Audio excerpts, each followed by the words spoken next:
An unproven link and without conclusive evidence. Even so, U.S. President Donald Trump spoke with certainty. Tylenol during pregnancy can be associated with a very increased risk of autism. So taking Tylenol is not good. All right, I'll say it. It's not good. For this reason, they are strongly recommending that women limit Tylenol use during pregnancy unless medically necessary. Beyond the lack of scientific proof is another equally concerning thing, the rhetoric around autism. And it's something our next guest has been trying to unravel. Demetra Hajidiacos is president of Autism Manitoba, executive director of the Autism Learning Centre here in Winnipeg, but she's also a parent to 2 children, one of whom is on the autism spectrum. Demetra joins us in studio now. Welcome. Hello.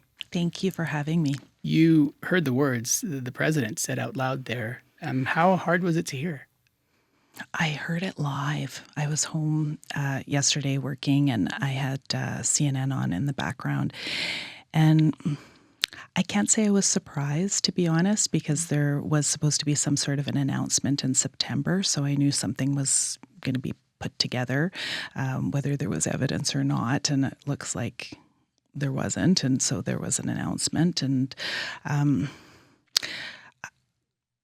it didn't hurt my feelings because, my son's 21 years old, and I've seen things like this come and go over the years. I worry about parents who have younger children that we're back to a time where the mother's being blamed, something that she must have done during her pregnancy. If we can,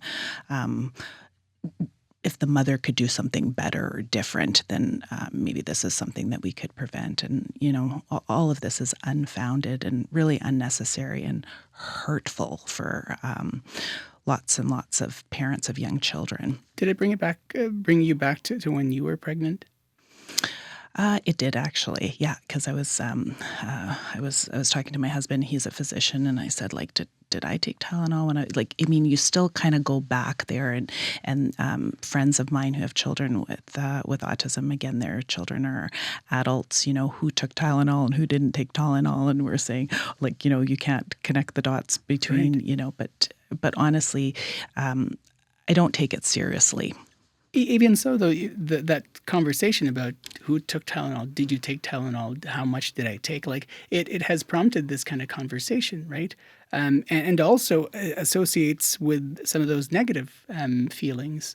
As an educator and coach, how worried are you about how something like this might impact Manitobans here in this province, families in this province negatively? Mm-hmm. I mean, you already kind of starting to see that too, right? Right. Yeah.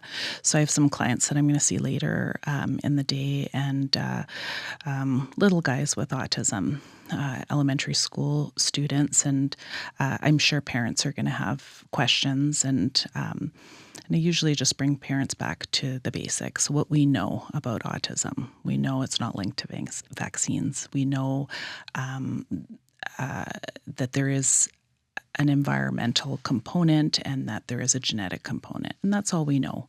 And everything else is really speculation. And I like to focus on the positive growth that we see with our kids, and how our kids can learn new skills, and focus on that and growth rather than, whose fault this is, right? Whose fault? Right. Whose fault? We're going to talk about this on the show on our Wednesday version about when you hear conclusive evidence, what that actually means. So we'll unpack that. Even so, though, you hear things like what the White House press secretary described, saying that autism is, quote, the chronic disease epidemic that is plaguing America's youth. When you hear that kind of framing, I mean, what do you think it means, or what do you hear that to mean? Well, it sounds uneducated, to be honest with you. So in the DSM-5, autism spectrum disorder is called a pervasive developmental disorder, which means it's lifelong. So it isn't something we're going to rub up against somebody and we're going to get it. So, I mean, to not have the the language correct, to not have done the research to be able to correctly state what kind of disorder autism is. Right there, you get a sense of how much time and effort was put into this. Right. I mean, that must be frustrating for you because you work with families, you work with people on the autism spectrum. I mean, how frustrating is that for you when you hear this kind of framing, and how dangerous that kind of framing is? We see a lot of adults now who are feeling that they might be on the autism spectrum, getting diagnosed with autism. And I follow some on social media. And there was a gal yesterday, and she says, "I think I'm going to remain autistic," is what she wrote, because, there was that little idea that there's some sort of something that we can take maybe Right. to, To be fixed. Right.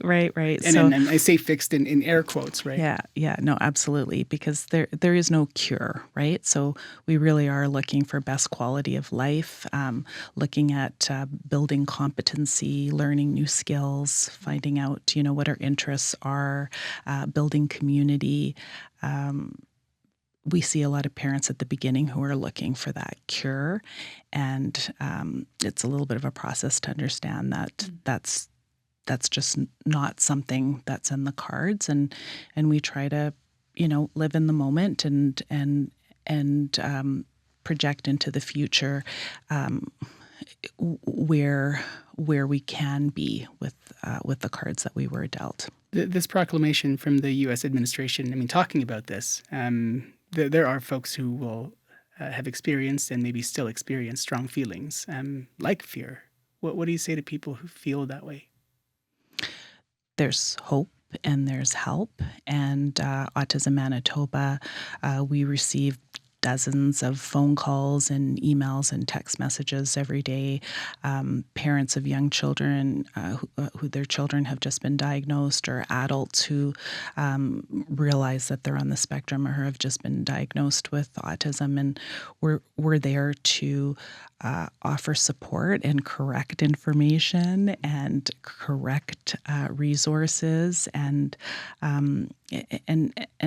to really guide families and adults who are experiencing autism or living on the spectrum, and help them envision, their best life. Demetra, in what you've heard, read, seen over the past 24 hours, what's your understanding of how well people understand autism, or what's your sense of how well people understand autism? It depends who you talk to, right?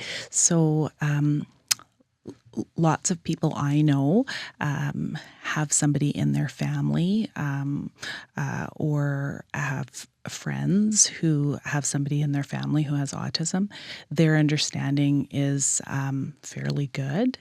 The understanding of the people who were speaking at podiums yesterday, not so good. So it really depends who you're talking to.